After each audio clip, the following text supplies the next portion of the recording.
देखिए, दिनांक 5 अप्रैल 2022 को हमें ये इत्तला मिली थी कि एक कमालपुर रोढ़ान गांव जो कि थाना इंद्री के अंतर्गत पड़ता है, वहां से एक 4 वर्षीय बच्चा गायब है।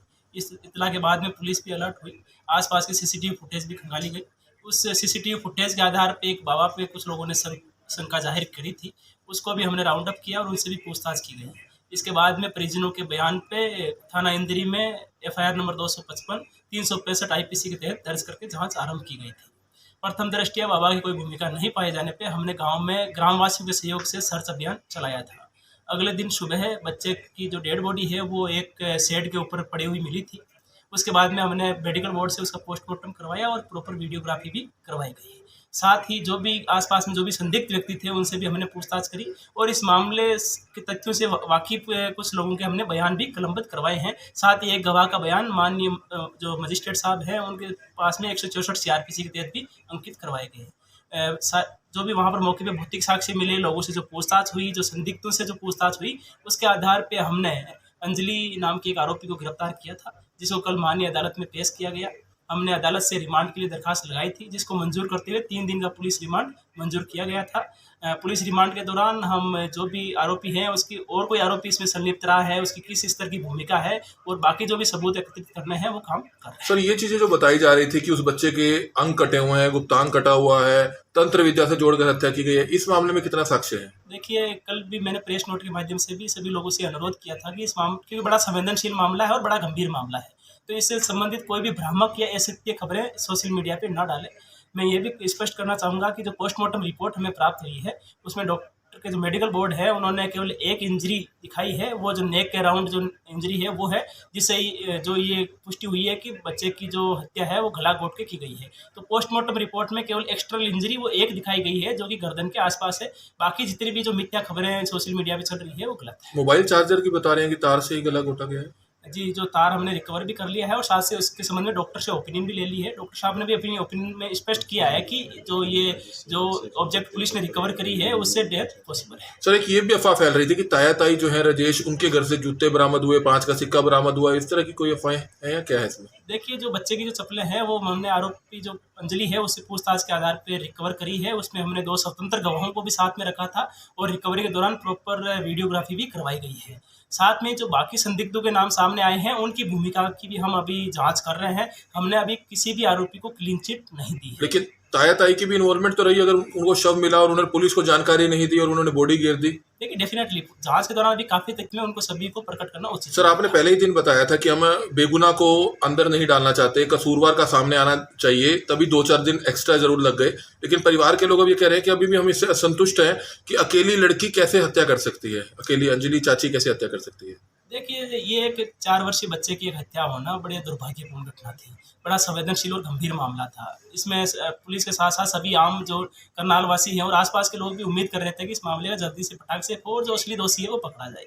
हम भी ये सुनिश्चित कर रहे हैं कि इसमें जाँच है वो निष्पक्ष, तथ्यों पे आधारित, विश्वसनीय व त्वरित हो। लेकिन साथ में ये भी हम सुनिश्चित करना चाह रहे हैं कि कोई इनोसेंट व्यक्ति भी ना फँसे। जो परिजन कल भी मेरे से मिले थे और लगातार मेरे संपर्क में हैं, कल भी मेरे पास में आए थे। उनका भी यही कहना था कि जो भी व्यक्ति इसमें इन्वॉल्व रहा हो, किसी भी स्तर तक इन्वॉल्व रहा हो, उसकी भूमिका की गहनता से जांच होनी चाहिए और उनके खिलाफ कार्रवाई होनी चाहिए थी। उनकी ये बात थी कि अंजलि आरोपी के साथ-साथ और भी व्यक्ति इसमें इन्वॉल्व हैं। तो मैंने उनको ये आश्वासन दिया है और ये उनको भरोसा भी दिलाया है कि पुलिस ये सुनिश्चित करेगी कि इस मासूम बच्चे की हत्या में जो भी व्यक्ति इन्वॉल्व रहे हो, उनके खिलाफ कार्रवाई हो और मामला कोर्ट तक पहुँचे ताकि माननीय न्यायालय में जल्दी से सुनवाई हो। अंत में कोई मैसेज देना चाहेंगे सभी लोगों को कि ये संवेदनशील मामला था, बच्चे की हत्या से जुड़ा मामला है, किस तरह के एहतियात बरतने चाहिए, क्या कहना चाहिए? देखिए, मैं सभी लोगों से यही अनुरोध करना चाहूँगा कि जो जाँच एजेंसी है उस पे भरोसा रखें। कभी-कभार चीज़ों में थोड़ा बहुत वक़्त लगता है, वो ज़रूरी भी होता है क्योंकि आप जो भी साक्ष्य एकत्रित करते हैं, वो लैब में भी भेजने होते हैं, वहाँ से रिपोर्ट भी प्राप्त होती है। हम ये सुनिश्चित करने की कोशिश कर रहे हैं कि जाँच है वो पूर्णतया एक वैज्ञानिक और विश्वसनीय साक्ष्यों पे आधारित हो, ताकि कल को कोर्ट में किसी प्रकार से मामले में कमी ना रहे। साथ ही मैं लोगों से ये भी अनुरोध करना चाहूँगा कि किसी भी प्रकार से कोई भ्रामक या सत्य जानकारी कहीं भी ना फैलाएँ। पुलिस के द्वारा जो भी जानकारी दी जा रही है, जो विश्वसनीय और सत्य जानकारी है, उस पे ही विश्वास करें। अंजलि के जो दूसरे परिवार के लोग हैं, क्योंकि ऐसा नहीं है कि सुबह से बच्चे को उठाया हुआ था और घर पर उन्होंने रखा हुआ था, कोई तो घर पर गया होगा। देखिए, काफ़ी सारी जानकारियाँ सामने आई है और हम जो क्राइम सीन है उसको वापस रिक्रिएट भी करेंगे एफएसएल की टीम के साथ में। उसमें और जानकारी और सामने आएगी और जितने भी हमारे पास में जो साक्ष्य हमने बहुत फिजिकल एविडेंस वहाँ से लिफ्ट किए हैं, उठाए हैं, वो भी हम लैब में भिजवा रहे हैं। मैंने जो FSL अथॉरिटीज़ है उनसे भी रिक्वेस्ट करी है कि इसमें रिपोर्ट हमें जल्दी प्रोवाइड की जाए, ताकि जो भी हमारे पास में जो जानकारी इकट्ठी हुई है, जो सूचनाएं आई है, उनका हम सत्यापन कर सर सकें। दोबारा से परिवार के लोगों ने एक मैसेज दिया है कि 14 तारीख को यहाँ फुवारा पार्क में इकट्ठा हो, तो ऐसे लोगों को मैसेज देना चाहेंगे जो लोग जाम करते हैं, हाईवे जाम करते हैं, ऐसे लोगों को मैसेज देना चाहेंगे? देखिए, हाईवे जाम करना ये किसी भी प्रकार से इस समस्या का समाधान इससे नहीं होना है, क्योंकि हाईवे जाम करने से क्या होता है, लोगों को आवागमन में भी दिक्कत आएगी और साथ में जो पुलिस फोर्स जो जिनको इधर मेहनत करनी चाहिए वो सारी की सारी मेहनत उधर लग जाती है। तो कल भी मेरे पास परिजन आए थे, परिजनों को मैंने आश्वासन दिलाया और मेरी तरफ से मैं अभी भी सभी को आश्वस्त करना चाहूँगा कि करनाल पुलिस इस मामले की तह तक पहुँचेगी और जो भी निष्पक्ष, जो भी जायज़ जो बात होती है उसको अंजाम तक पहुँचाएगी। और इस देखिए, दिनांक 5 अप्रैल 2022 को हमें ये इतला मिली थी कि एक कमालपुर रोडान गांव जो कि थाना इंद्री के अंतर्गत पड़ता है, वहाँ से एक 4 वर्षीय बच्चा गायब है। इस इतला के बाद में पुलिस भी अलर्ट हुई, आसपास की सीसीटीवी फुटेज भी खंगाली गई। उस सीसीटीवी फुटेज के आधार पे एक बाबा पे कुछ लोगों ने शंका जाहिर करी थी, उसको भी हमने राउंड अप किया और उनसे भी पूछताछ की गई। इसके बाद में परिजनों के बयान पे थाना इंद्री में FIR नंबर 255 365 IPC के तहत दर्ज करके जाँच आरम्भ की गई थी। प्रथम दृष्टया बाबा की कोई भूमिका नहीं पाए जाने पे हमने गांव में ग्रामवासियों के सहयोग से सर्च अभियान चलाया था। अगले दिन सुबह बच्चे की जो डेड बॉडी है वो एक शेड के ऊपर पड़ी हुई मिली थी। उसके बाद में हमने मेडिकल बोर्ड से उसका पोस्टमार्टम करवाया और प्रॉपर वीडियोग्राफी भी करवाई गई।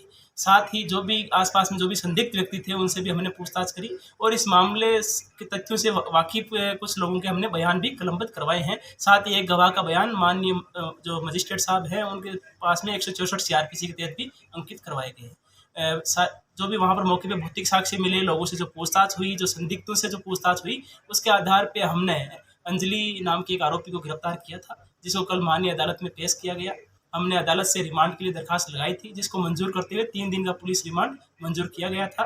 पुलिस रिमांड के दौरान हम जो भी आरोपी हैं उसकी और कोई आरोपी इसमें संलिप्त रहा है, उसकी किस स्तर की भूमिका है और बाकी जो भी सबूत एकत्रित करने हैं वो काम कर रहे हैं। सर ये चीजें जो बताई जा रही थी कि उस बच्चे के अंग कटे हुए हैं, गुप्तांग कटा हुआ है, तंत्र विद्या से जोड़कर हत्या की गई है, इस मामले में कितना साक्ष्य है? देखिए, कल भी मैंने प्रेस नोट के माध्यम से भी सभी लोगों से अनुरोध किया था कि इस मामले, क्योंकि बड़ा संवेदनशील मामला है और बड़ा गंभीर मामला है, तो इससे संबंधित कोई भी भ्रामक या असत्य खबरें सोशल मीडिया पे न डालें।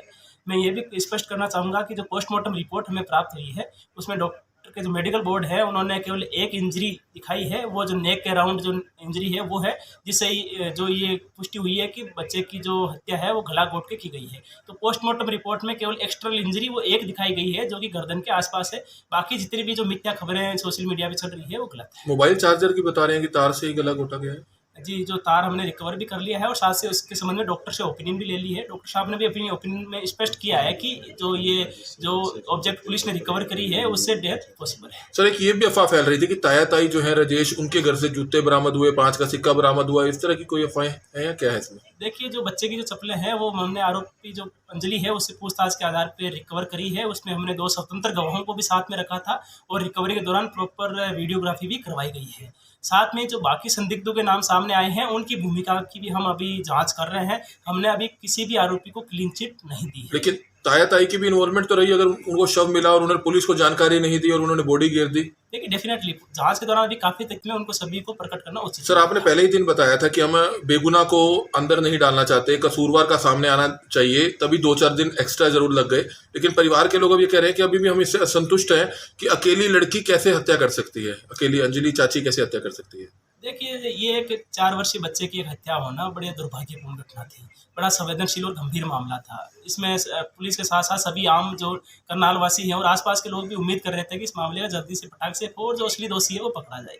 हम भी ये सुनिश्चित कर रहे हैं कि इसमें जाँच है वो निष्पक्ष, तथ्यों पर आधारित, विश्वसनीय व त्वरित हो। लेकिन साथ में ये भी हम सुनिश्चित करना चाह रहे हैं कि कोई इनोसेंट व्यक्ति भी ना फंसे।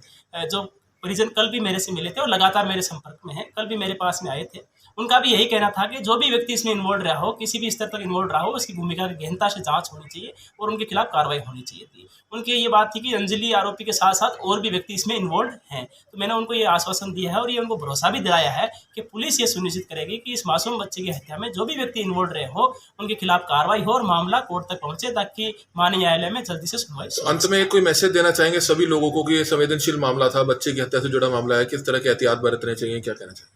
देखिए, मैं सभी लोगों से यही अनुरोध करना चाहूँगा कि जो जाँच एजेंसी है, उस पे भरोसा रखें। कभी-कभार चीज़ों में थोड़ा बहुत वक़्त लगता है, वो ज़रूरी भी होता है, क्योंकि आप जो भी साक्ष्य एकत्रित करते हैं, वो लैब में भी भेजने होते हैं, वहाँ से रिपोर्ट भी प्राप्त होती है। हम ये सुनिश्चित करने की कोशिश कर रहे हैं कि जाँच है, वो पूर्णतया एक वैज्ञानिक और विश्वसनीय साक्ष्यों पे आधारित हो, ताकि कल को कोर्ट में किसी प्रकार से मामले में कमी ना रहे। साथ ही मैं लोगों से ये भी अनुरोध करना चाहूँगा कि किसी भी प्रकार से कोई भ्रामक या सत्य जानकारी कहीं भी ना फैलाएँ। पुलिस के द्वारा जो भी जानकारी दी जा रही है, जो विश्वसनीय और सत्य जानकारी है, उस पे ही विश्वास करें। अंजलि के जो दूसरे परिवार के लोग हैं, क्योंकि ऐसा नहीं है कि सुबह से बच्चे को उठाया हुआ था और घर पर उन्होंने रखा हुआ था, कोई तो घर पर गया होगा। देखिए, काफ़ी सारी जानकारियाँ सामने आई है और हम जो क्राइम सीन है उसको वापस रिक्रिएट भी करेंगे एफएसएल की टीम के साथ में। उसमें और जानकारियाँ और सामने आएगी, और जितने भी हमारे पास में जो साक्ष्य हमने बहुत फिजिकल एविडेंस वहाँ से लिफ्ट किए हैं, उठाए हैं, वो भी हम लैब में भिजवा रहे हैं। मैंने जो एफएसएल अथॉरिटीज़ है उनसे भी रिक्वेस्ट करी है कि इसमें रिपोर्ट हमें जल्दी प्रोवाइड की जाए, ताकि जो भी हमारे पास में जो जानकारियाँ इकट्ठी हुई है, जो सूचनाएँ आई है, उनका हम सत्यापन कर सर, सकें। दोबारा से परिवार के लोगों ने एक मैसेज दिया है कि 14 तारीख को यहाँ फुवारा पार्क में इकट्ठा हो, तो ऐसे लोगों को मैसेज देना चाहेंगे जो लोग जाम करते हैं, हाईवे जाम करते हैं, ऐसे लोगों को मैसेज देना चाहेंगे? देखिए, हाईवे जाम करना ये किसी भी प्रकार से इस समस्या का समाधान इससे नहीं होना है, क्योंकि हाईवे जाम करने से क्या होता है, लोगों को आवागमन में भी दिक्कत आएगी, और साथ में जो पुलिस फोर्स जो जिनको इधर मेहनत करनी चाहिए, वो सारी की सारी मेहनत उधर लग जाती है। तो कल भी मेरे पास परिजन आए थे, परिजनों को मैंने आश्वासन दिलाया, और मेरी तरफ से मैं अभी भी सभी को आश्वस्त करना चाहूँगा कि करनाल पुलिस इस मामले की तह तक पहुँचेगी, और जो भी निष्पक्ष, जो भी जायज़ जो बात होती है, उसको अंजाम तक पहुँचाएगी, और इस